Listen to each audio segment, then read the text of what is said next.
Sometimes we do the right thing, not because it makes us feel good, but because it's the right thing. So this week we get the story of Noach and the Mabul and the deluge, the flood. It is oddly often put forward as a children's story. It's not really much of a children's story. However, there is a moment afterwards that marks it as an adult story. After the flood, it says, Noach plants a vineyard. The vineyard grows. There are grapes. He harvests them. He makes wine. He drinks the wine. He gets drunk. And he passes out naked. So there may be something missing here, that he does something terrible while naked or something like this, but the point is, at the very least, he's humiliated himself in a very real and deep way. If you are an ish tzaddik, as Noah is described as being a righteous man, the only person in the Torah so described, passing out naked because he drank too much, not so great, in front of his kids.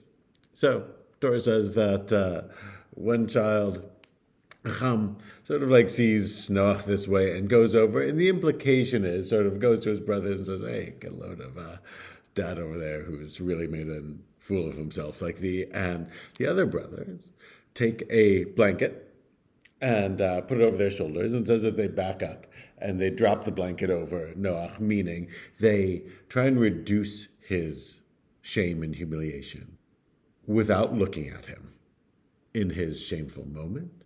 And they do it out of respect.